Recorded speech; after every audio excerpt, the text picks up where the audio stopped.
دیکھیے نبی اکرم صلی اللہ علیہ وسلم کی وفات تک تو وہی اترتی تھی، اور ام ایمن کا میں واقعہ بیان کر کے آپ کو واضح کر چکا ہوں کہ وہ اس بات پر روتی تھی کہ اب وہی ختم ہو گئی ہے، اس لیے کسی بھی خلیفہ راشد یا کسی اور شخص کو جو ہے وہ اس بات کی اجازت نہیں دی جا سکتی کہ وہ اپنی بات کو وہی قرار دے۔ آپ کو پتہ ہے کہ حضرت عمر رضی اللہ تعالیٰ عنہ بہت ذہین اور نبی اکرم صلی اللہ علیہ وسلم کی باتوں کو بہت سمجھنے والے، ایک موقع پر وہ نصیحت کر رہے تھے کہ عورتوں کے مہر جو ہیں یہ بھاری نہ باندھے جائیں، کیونکہ اس سے جو ہے وہ نکاح کی مشکلات پیدا ہوتی ہیں۔ تو بطور نصیحت بیان کر رہے تھے، تو ایک خاتون کو جو ہے وہ آپ کی بات جو ہے وہ اس لیے درست کرنی پڑی کہ قرآن مجید میں ہے کہ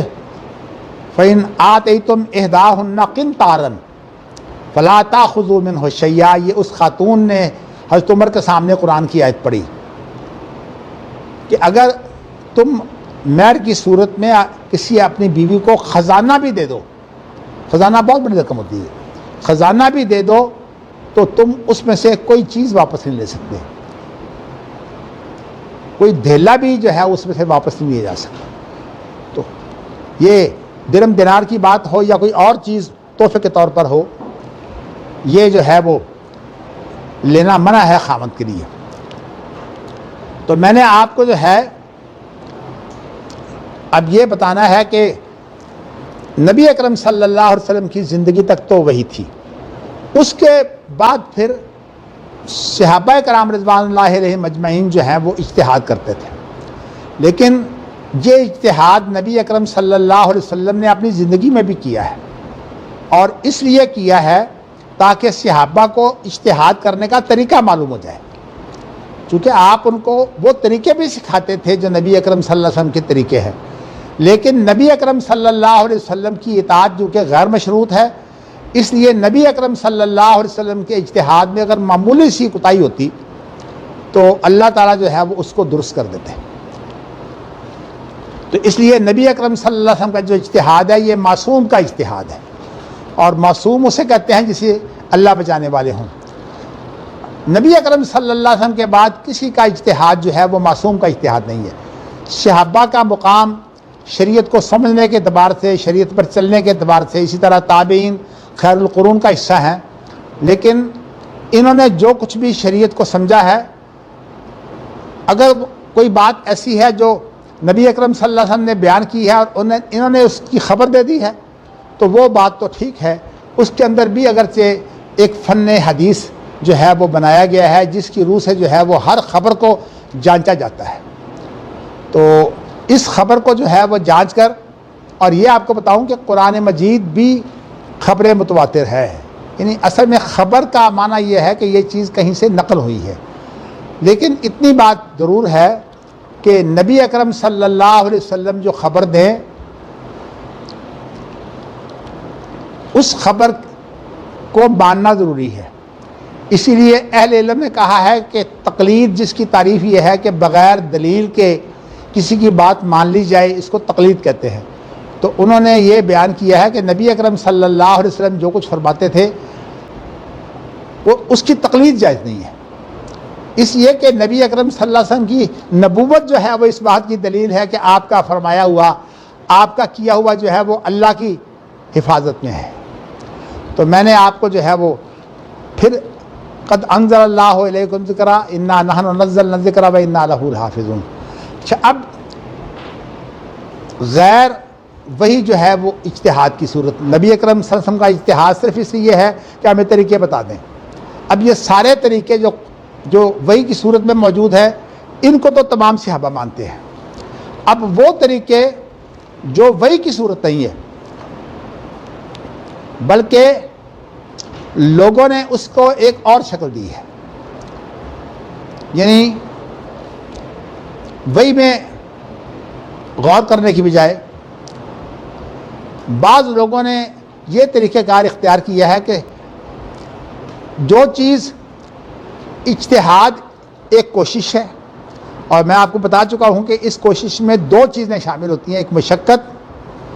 اور ایک طاقت، یعنی انسان کی جتنی طاقت ہے علمی وہ استعمال کر لے اور اس کے لیے مشقت اٹھائے۔ اسی لیے اس کی مثال دی جاتی ہے کہ لفظ اجتہاد جو ہے وہ عام عربی میں بھی اگر استعمال ہو تو وہاں مراد کو چھوٹی چیز نہیں ہوتی۔ جیسے کوئی شخص جو ہے وہ اگر چنا اٹھا لے تو اس کو اجتہاد نہیں کہیں گے، ہاں اگر بڑی بھاری سل جو ہے وہ اٹھا لے تو کہیں گے یہ اجتہاد ہے، اس سے زیادہ وہ نہ اٹھا سکے۔ تو اجتہاد کے لیے ایک بڑی محنت ہوتی ہے۔ بعض لوگوں نے جو ہے وہ اجتہاد کی اتنی بڑی محنت کو جو ہے وہ اتنی اہمیت دی کہ اجتہاد تو کوشش ہے وہی کے اندر غور و فکر کرنے کی، تو انہوں نے ایسا کام کیا کہ وہی کے اندر غور و فکر کر کے جو اجتہاد ہوتا تھا اس کی بجائے ایک دوسرا طریقہ اختیار کر لیا۔ وہ یہ طریقہ اختیار کیا کہ بعض ائمہ کی شہرت بعض وجوہ سے بہت ہو گئی۔ امام ابو حنیفہ جو ہے وہ اہل سنت کے بڑے امام ہیں، ان کو بھی آزمائش آئی، انہوں نے قاضی القضات کا عہدہ قبول نہیں کیا، لیکن ان کے جو شاگرد تھے ابو یوسف، انہوں نے قاضی القضات کا عہدہ قبول کر لیا، اور میں آپ کو بتا چکا ہوں کہ ان کے فتوے کی بنا پر امام مالک کے ساتھ جو کچھ حشر ہوا ہے۔ اور اسی طرح جو ہے وہ ایسے لوگ جو فلسفے کو وہی کے اندر شامل کر کے جو ہے وہ فلسفیانہ تشریحات کرنے والے ہیں، ان کی غلطیاں جو ہیں وہ بھی جو ہے وہ ان کے سامنے آئیں۔ امام شافعی نے کچھ اشعار میں جو ہے وہ اس چیز کو پیش کیا ہے، کہتے ہیں کل العلوم سوى القرآن مشغلۃ الا الحدیث و علم الفقہ فی الدین،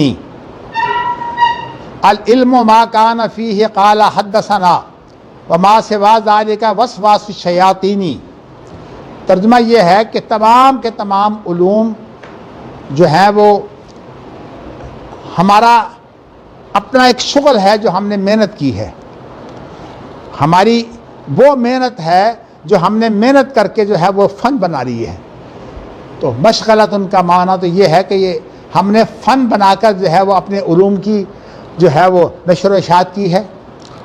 تو کہتے ہیں کہ الا الحدیث و علم الفقہ فی الدین، حدیث کے سوا حدیث جو ہے یہ علم جو ہے یہ ہمارا نہیں ہے۔ یہ نبی اکرم صلی اللہ علیہ وسلم کے بارے میں خبر ہے۔ اور علم الفقہ فی الدین، علم الفقہ فی الدین کا معنی یہ ہے جو فقہ کا علم ہے یہ دین کے اندر جو ہے یہ بھی اگر قرآن حدیث سے جو ہے وہ لیا جائے تو اس کو بھی تو ہم اگر یہ قرآن حدیث سے لیا جائے تو ہم اس کی بھی اہمیت کے قائل ہیں، یعنی ہم اس کو علم مانتے ہیں۔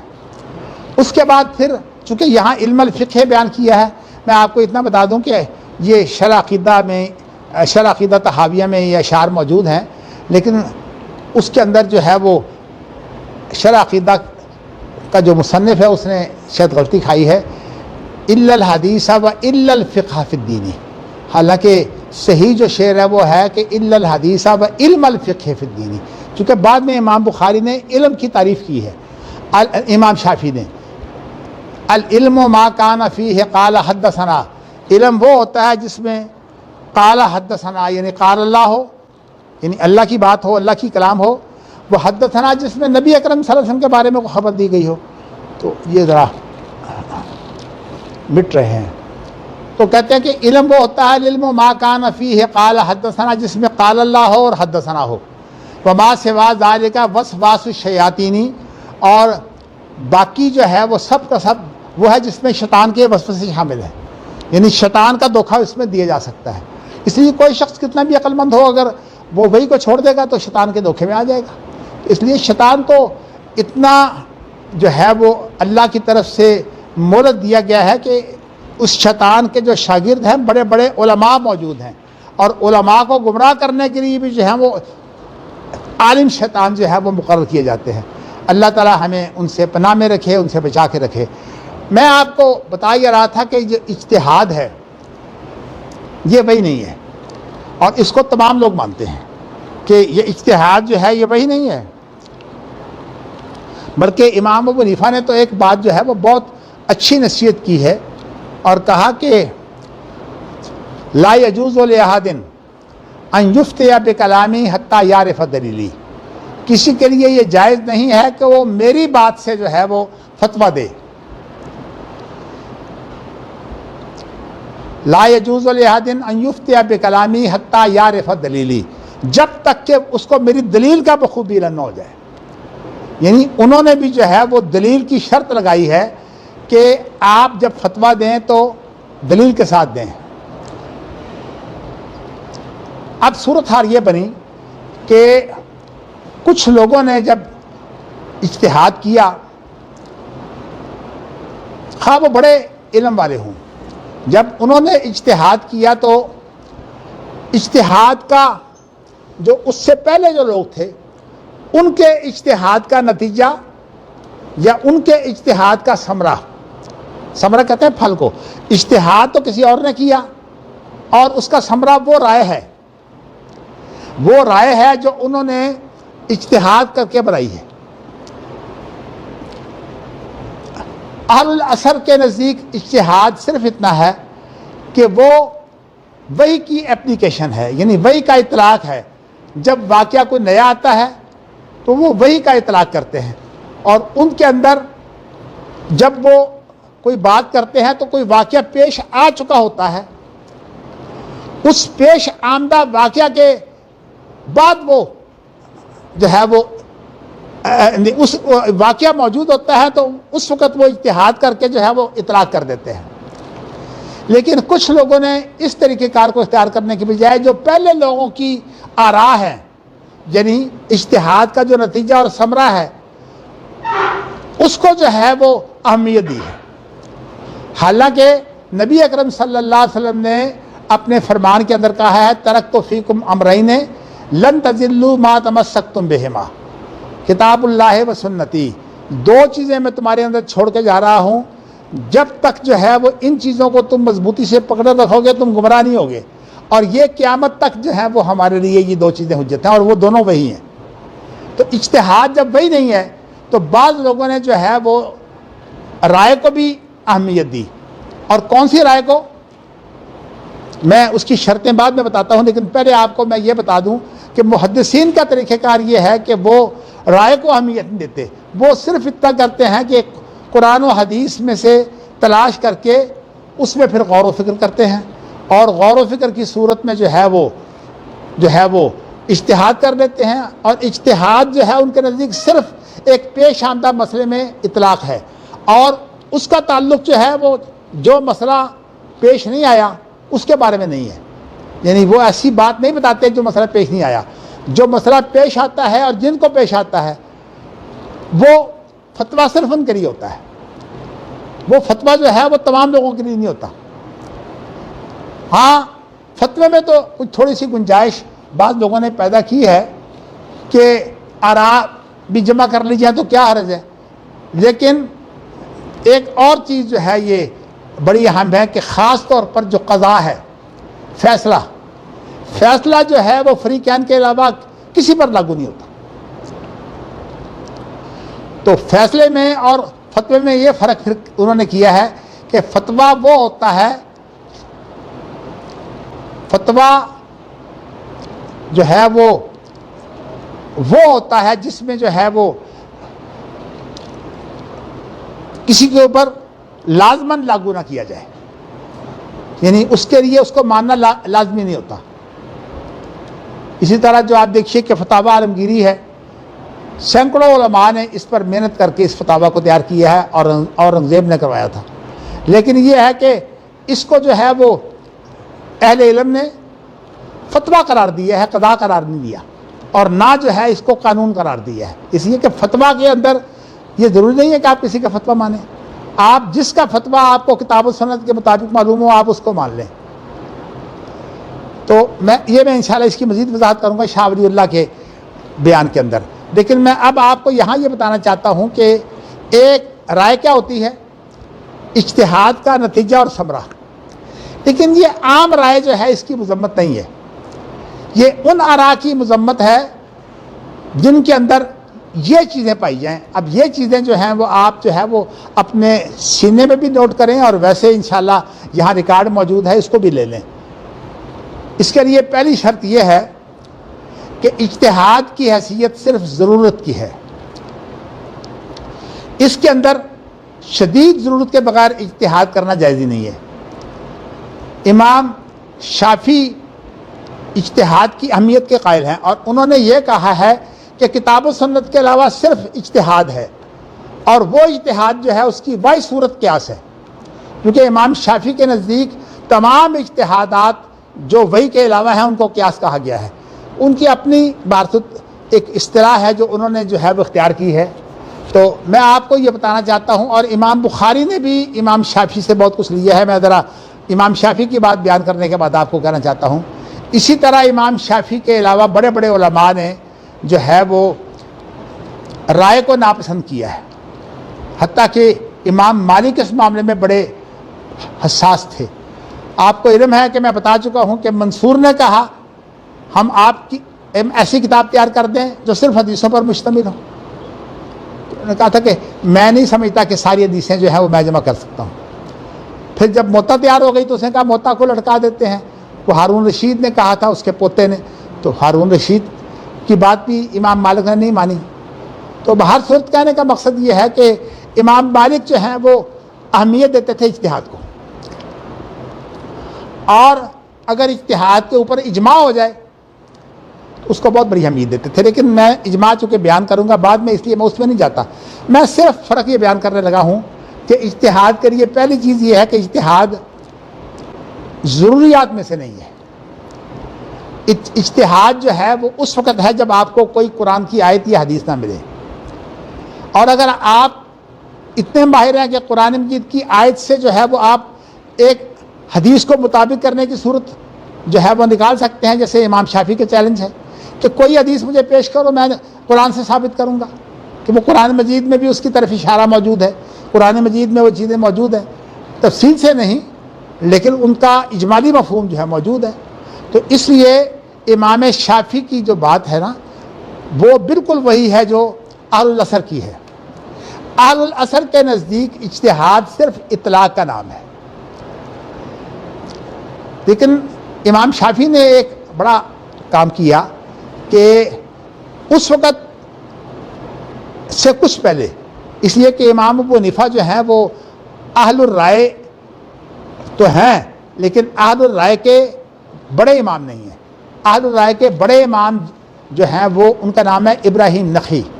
اور یہ بہت بڑے محدث بھی ہیں. اور مگر ہوتا یہ ہے کہ بہت بڑے محدث ہونے کے باوجود یہ اجتہاد کا جو ثمرہ ہے اس کو بھی ایک اہمیت دیتے ہیں. جبکہ اہل حدیث کے نزدیک اجتہاد وہ عمل ہے جو انسان وہی کے اندر غور و فکر کر کے جو ہے وہ انجام دیتا ہے. اس کا جو ثمرہ ہے اس کے وہ پابند نہیں ہوتے, اس میں وہ آزاد ہوتے ہیں. اس لیے کہ ثمرہ یا تو ہوگا فتویٰ اور ثمرہ یا ہوگا قضا, اور اگر قضا ہے تو وہ صرف کن کے لیے ہے جو فریقین ہیں. فریقین کے علاوہ قضا جو ہے کہیں لاگو نہیں ہوتا. میں صرف فتوے کا اور قضا کا میں آپ کو فرق بیان کر رہا ہوں. لیکن ایک اور اختلاف اسی میں آ گیا, لیکن میں اس کو دوسرے نقطے کے طور پر جو ہے وہ پیش کروں گا کہ وہ اجتہاد میں نے آپ کو بتا دیا کہ وہ صرف اس وقت ہوتا ہے جب کہ وہی سے ہمیں کوئی چیز نہ ملے. تو یہ اہل حدیث کا طریقہ ہے. دوسرا اہل حدیث کا طریقہ یہ ہے کہ وہ کسی مسئلے کو جب کہ وہ حقیقی واقعتاً پیش ہو چکا ہو, یعنی حقیقی واقعہ ہو چکا ہو, یا ان کے سامنے جب آتا ہے تو حقیقی بات کے اوپر وہ کتاب و سنت سے غور کر کے جو ہے وہ فتویٰ دے دیتے ہیں. تو کہنے کا مقصد یہ ہے کہ ان کے نزدیک رائے کی اپنی اہمیت نہیں ہے, بلکہ اصل میں وحی کی مطابقت کی جو کوشش کی گئی ہے یہ وحی کی تطبیق ہے. گویا کہ وحی کے علاوہ اگر اجتہاد ہے, ایک تو شدید ضرورت کے بغیر نہیں ہے, اور دوسری بات یہ ہے کہ یہ واقعہ پیش آنے کے علاوہ نہیں ہے. جبکہ اہل الرائے ان کے امام تو ابراہیم نخعی ہیں اور بہت بڑے محدث بھی ہیں، تو امام ابو حنیفہ ان کے جو ہیں وہ پوتا شاگرد ہیں. پوتا کا معنی یہ ہے کہ ان کے ایک شاگرد ہیں حماد بن نبی سلیمان، تو ان کے شاگرد ہیں امام ابو حنیفہ. لیکن میں آپ کو بتاتا ہوں کہ دیکھیے فرق کیا پڑے گا. آپ کے سامنے ایک مسئلہ پیش آیا، آپ نے مسئلے کو اپنے سامنے رکھتے ہوئے جو ہے وہ کہہ دیا شریعت یوں ہے. اب صورتحال یہ ہے کہ میں آپ کو ایک مثال دیتا ہوں. لوگ بھی بڑے جرأت مند ہوتے ہیں. حقیقت یہ ہے کہ امام ابو حنیفہ سے یہ بات ثابت نہیں ہے، لیکن امام ابو حنیفہ کے اوپر جردی ہے کہ امام ابو حنیفہ یہ کہتے ہیں کہ یہ درم چھوٹا ہوتا تھا، درم کے برابر، یعنی ایک ہمارے ہاں چونی چلتی تھی، یا آج کل 5 روپے کا سکہ بھی اتنا چھوٹا ہو گیا ہے، تو اس کے برابر اگر کہیں گندگی لگی ہو تو اس کے ساتھ نماز بھی ہو جاتی ہے اور وضو بھی ہو جاتا ہے. انہوں نے یہ بات کہاں سے لی ہے؟ انہوں نے یہ بات لی ہے کہ جب لوگ ڈھیلوں سے استنجے کرتے تھے، پانی ملتا نہیں تھا، تو ڈھیلے سے ماہر آدمی کو کہو کہ ڈھیلا بھی وہ ہو جو پتھر کا ہو، اس سے 3 ڈھیلے استعمال کر لے، 2 جو ہے وہ اپنے پخانہ کے لیے اور 1 جو ہے وہ پیشاب کے لیے. وہاں پخانہ بھی خشک ہو جائے گا اور پیشاب بھی وہاں خشک ہو جائے گا. تو امام ابو حنیفہ کیونکہ رائے کو بھی اہمیت دیتے ہیں اجتہاد کے حاصل کو، تو انہوں نے کہا ہے کہ جب دبر جو ہے وہ بھی تو انسان کا حصہ ہے، اگر وہاں گندگی جائز ہے تو کسی اور جگہ پر اگر اتنی گندگی لگی ہو تو پھر نماز ہو جانی چاہیے. لیکن اہل حدیث اور اہل اثر اس کو نہیں مانتے. وہ کہتے ہیں کہ یہ جو فرمان ہے یہ وہاں ہوگا جہاں شریعت نے جس کا دھیان رکھا ہے. شریعت نے اس کا دھیان رکھا ہے کہ دبر کی صفائی اگر پانی سے کروائی جائے تو یہ شریعت بہت مشکل ہو جائے گی، اس لیے کہ ہمارے پاس تو بڑا پانی ہے، لیکن ایسے بھی لوگ ہیں جن کو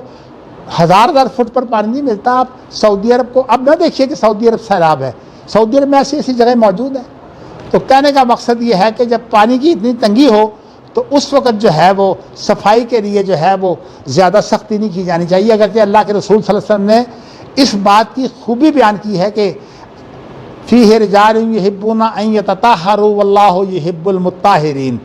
ایسے لوگ پائے جاتے ہیں جو پاک رہنا پسند کرتے ہیں اور اللہ پاک رہنے والوں کو جو ہے وہ محبت کرتے ہیں. اس سے مراد وہی لوگ ہیں جو مٹی کے استنجے کے بعد جو ہے وہ پانی بھی استعمال کرتے ہیں، لیکن سب کو پانی میسر نہیں آتا،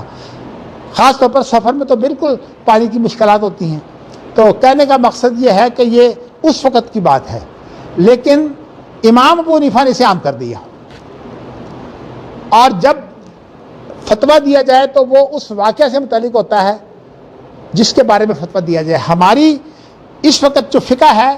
یہ تمام کی تمام وہ ہے جو رائے پر مشتمل ہے. اب میں آپ کو یہ بتاؤں گا بعد میں، لیکن پہلے ایک بات سمجھ لیں کہ انہوں نے جو اہل الاثر ہیں انہوں نے بھی فقہ تیار کی ہے. امام شافعی نے امام محمد جو امام ابو حنیفہ کے شاگرد ہیں ان سے بھی پڑھا ہے، اور ان سے انہوں نے پڑھ کر یہ حاصل کیا ہے کہ اہل الرائے جو ہیں وہ کس طرح اجتہاد کرتے ہیں. لیکن انہوں نے اس طریقے کو اختیار نہیں کیا، خود انہوں نے اجتہاد جائز قرار دے کر جو ہے وہ انہوں نے یہ کہا ہے کہ اجتہاد جو ہے وہ صرف اس جگہ کے لیے ہوگا جس کے لیے ہے. اور اس کی وجہ جو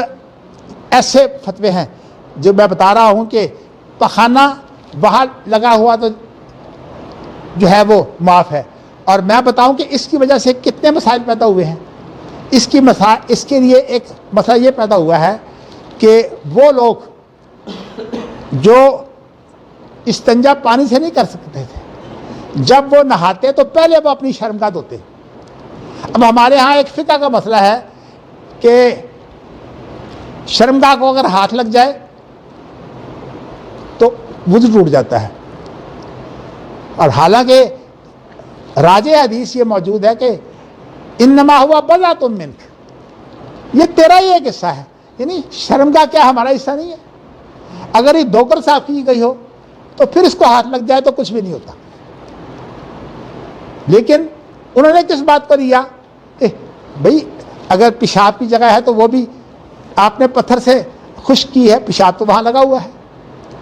اور اگر پخانے کی جگہ ہے تو آپ نے 2 پتھر استعمال کیے ہیں، اور نبی اکرم صلی اللہ علیہ وسلم نے فرمایا ہے کہ اسراف نہ کرو.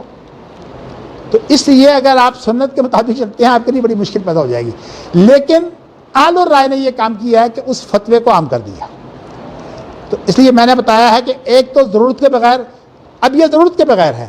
بھئی وہاں تو آپ نے استنجا کیا ہے، یہاں آپ کو کیا ضرورت پڑی ہے کہ آپ جو ہے وہ یہاں بھی کہہ رہے ہیں کہ اگر چمنے کے برابر جو ہے وہ پخانہ لگا ہو تو اس کو بھی صاف کر لو. بلکہ ایک اور بات ہے جو میں بیان کر رہا ہوں نا، کہ واقعہ پیش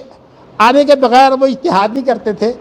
اب کچھ لوگوں نے مفروضے پر اجتہاد کیے ہیں، وہ بھی اہل الرائے ہے. یعنی اہل الرائے کی جو رائے وہ ہے جو ناپسندیدہ ہے، وہ ہے جو مفروضوں پر اجتہاد کیا جائے. اب میں آپ کو بتاتا ہوں کہ یہ مفروضہ ہے کہ کوئی آدمی جو ہے وہ اگر تھوک سے جو ہے وہ پخانے کو چاٹ لے اور تھوک جو ہے وہ پھینک دے، منہ اس کا جو ہے وہ اس کے اندر تو لعاب ہے، تو لعاب سے بھی جو ہے وہ پاکی ہو سکتی ہے. یہ بھی اہل الرائے کا فتویٰ ہے، اہل الحدیث کا یہ فتویٰ نہیں ہے. وہ کہتے ہیں پاکی صرف پانی سے ہو سکتی ہے. وَأَنزَلْنَا مِنَ السَّمَاءِ مَاءً طَهُورًا، ہم نے پانی کو جو ہے وہ صرف طاہر اور مطہر بنایا ہے. تو اس لیے اہل الرائے کے اختلافات کی وجہ یہ ہے کہ انہوں نے مفروضوں پر بھی اجتہاد کیا، انہوں نے جو قاضی کا اجتہاد تھا اس کو جو ہے وہ انہوں نے عام کرنے کی کوشش کی، اسے جو ہے وہ عام قانون بنانے کی کوشش کی. اور اس کے لیے جو ہے وہ بڑا مشہور ایک مقولہ ہے جو اہل الرائے کا بھی ہے اور اس کے مقابلے میں اہل الحدیث کا بھی ہے. اہل الرائے کا مقولہ یہ ہے قضاء القاضی ينفذ ظاہرا وباطنا، یعنی جب قاضی کو فیصلہ دیتا ہے تو وہ ظاہر میں بھی لاگو ہوتا ہے اور باطن میں بھی لاگو ہوتا ہے. یہ اہل الرائے کا مقولہ ہے. حالانکہ نبی اکرم صلی اللہ علیہ وسلم نے فرمایا ہے کہ اگر میرے پاس کو 2 آدمی آ جائیں اور ایک آدمی جو ہے وہ اپنی زبان کے اعتبار سے تیز ترار ہو، وہ اپنے موقف کو میرے لیے جو ہے وہ اس طرح پیش کرے کہ میں اس سے متاثر ہو جاؤں، تو جو میں فیصلہ کروں گا اس فیصلے کے ساتھ جو ہے وہ چیز جو ہے وہ اگر کسی نے حق دی ہے،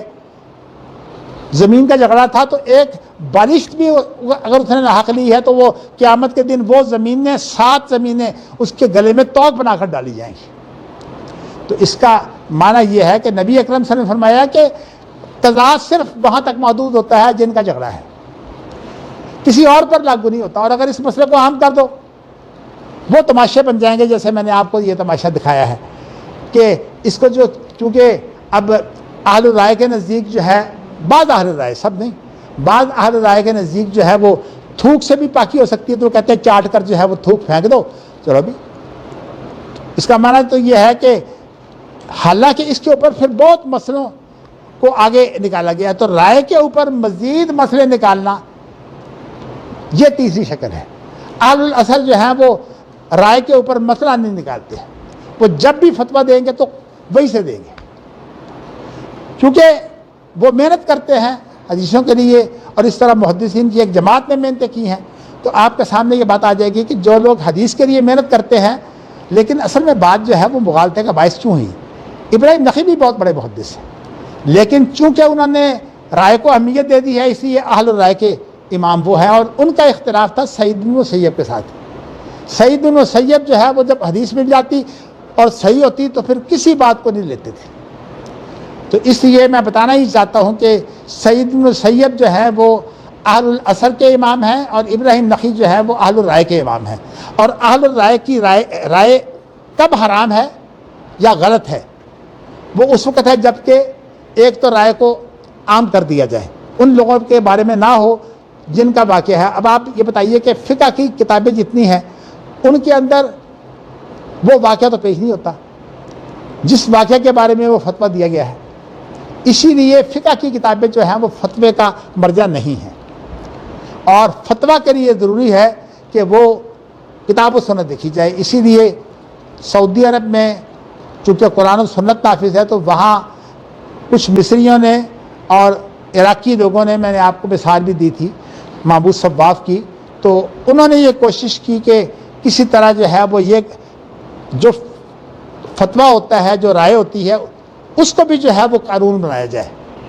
تو انہوں نے کہا کہ ہم اہل علم مل کر جو ہے وہ ایک متفقہ فقہ بنا سکتے ہیں، لیکن چونکہ اللہ تعالیٰ اپنے بندوں کو بصیرت دے دیتے ہیں۔ عبدالعزیز بن عبد الرحمن الفیصل السعود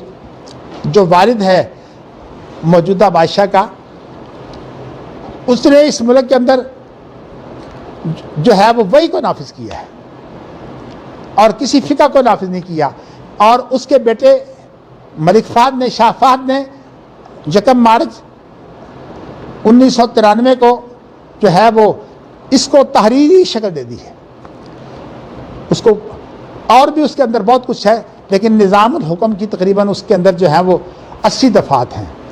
اور عدلیہ کے بارے میں بھی وہاں جو ہے وہ 34 دفعات ہیں۔ تو کہنے کا مقصد یہ ہے کہ انہوں نے یہ چیزیں تمام کی تمام طے کر دی ہیں، اور اس کے اندر یہ کہہ دیا ہے کہ جج کے اوپر سوائے وہی کے کسی اور کا غلبہ ہی نہیں ہے۔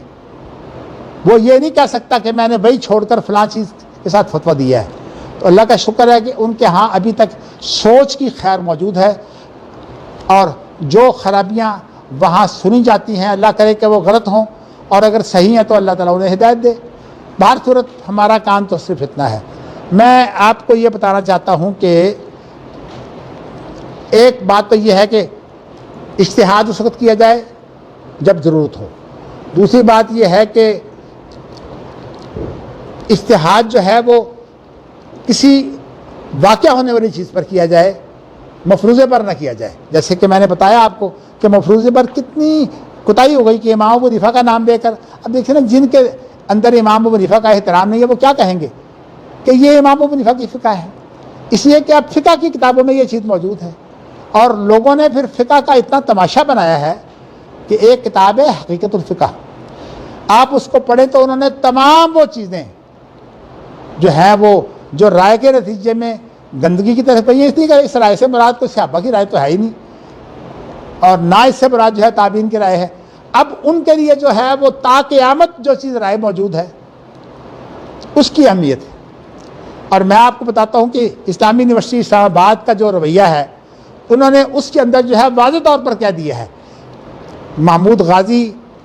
ڈاکٹر محمود غازی بڑے وسیع المطالعہ شخص تھے، لیکن انہوں نے کیا کہا ہے، انہوں نے کہا تمام فقہیں اکٹھی کر لو، یعنی دنیا بھر کی فقہ جو ہے وہ اب تک اکٹھی کر لو، اور ان میں سے جو رائے تمہیں پسند ہو اس کو قانون بنا دو۔ اس کا معنی کیا ہے؟ لاکھوں راہ ہے فقہ کی، لاکھوں کیا بلکہ کروڑوں راہ ہے، آپ جو ہے وہ ان میں سے اپنے مطلب کی چیز چن کر جو ہے وہ قانون بنا دیں، یہ تماشا نہیں ہے شریعت کے ساتھ۔ اسی لیے وہی ایک شخص جو ہے وہ دوسری یونیورسٹی میں ملازم تھا، اس نے کہہ دیا کہ بتاؤ اس کا اصول فقہ کیا ہے۔ بھئی یہ رائے چننے کے لیے اگر اصول فقہ بن جائے تو یہ سارے کے سارے کنڈم ہو جائے گا۔ لیکن میں آپ کو بتاتا ہوں کہ ایک کام جو ہے وہ اللہ مہربانی کرے، اللہ رحم کرے کہ وہ اہل الرائے سے ہو گیا۔ انہوں نے جب اپنا یہ سوچا کہ امام شافعی نے اصول فقہ پر کتاب لکھ دی ہے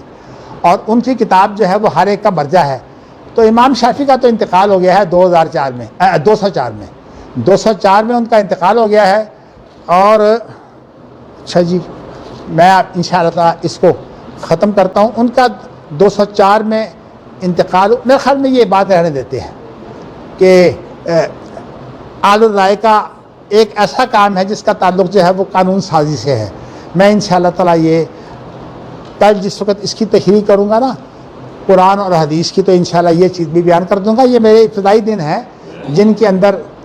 انشاءاللہ آپ کو میں کچھ وضاحتیں پیش کر رہا ہوں تاکہ آپ کو یہ طریقہ کار سمجھ آ جائے، ورنہ میری انشاءاللہ تعالی یہ خواہش ہوگی کہ آپ کو جو ہے وہ صرف حدیث کے اندر جو باتیں موجود ہیں اور جو طریقہ کار امام بخاری نے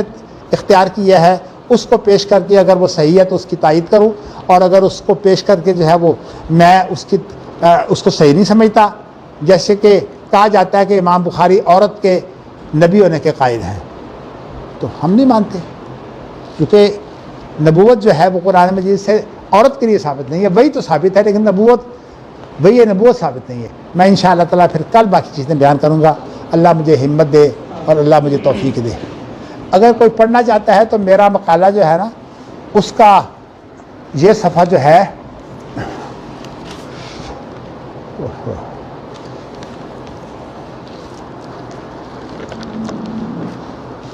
اچھا جی،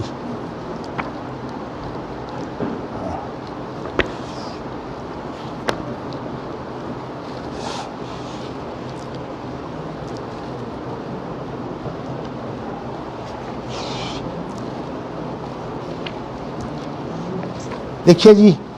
میں آپ کو یہ بتائی دے رہا ہوں کہ اس کے اندر، میرے مقالے کے اندر جو ہیں وہ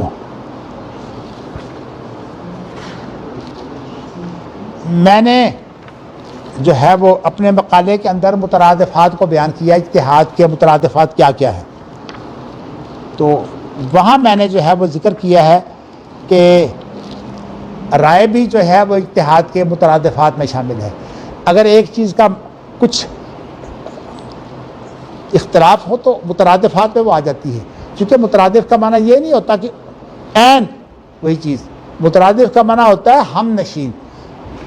مترادف کا معنی یہ ہے کہ ایک آدمی سواری پر بیٹھا ہے تو دوسرا اس کے پیچھے بیٹھا ہو، تو اس کا ایک خاص تعلق ہوتا ہے، اس لیے اسے مترادف کہتے ہیں، یعنی اس کے وہ ساتھ بیٹھا ہوتا ہے. لیکن مترادف کا معنی یہ نہیں ہوتا، اس لیے میں نے رائے، قیاس اور اجتہاد یہ ساری چیزوں کا آپس میں تقابل کیا ہے، اور اس کے ساتھ ہی پھر میں نے جو ہے وہ اہل الاثر اور اہل الحدیث کا جو ہے وہ اختلاف پیش کیا ہے کہ ان کا جو ہے وہ اختلاف کیا ہے. تو میں آپ کو جو ہے وہ اتفاق سے یہ بتانا چاہتا ہوں کہ میں نے کہاں پیش کیا ہے. اچھا جی، اس کا اجتہاد کا ارتقاء اور اجتہادی مکاتب فکر، یہ جو فصل ہے نا، اس میں سے آپ کو مل جائے گی. میں نے 4 نقطے پیش کیے ہیں اختلافی. تو آپ کو، کیونکہ یہ کسی کتاب میں آپ کو اس طرح اکٹھے نہیں ملیں گے، اس کے لیے میں نے بڑی محنت کی ہوئی ہے. اللہ تعالیٰ جو ہے وہ مجھے ہمت دے کہ یہ چھپنے کے قابل ہو جائے. السلام علیکم.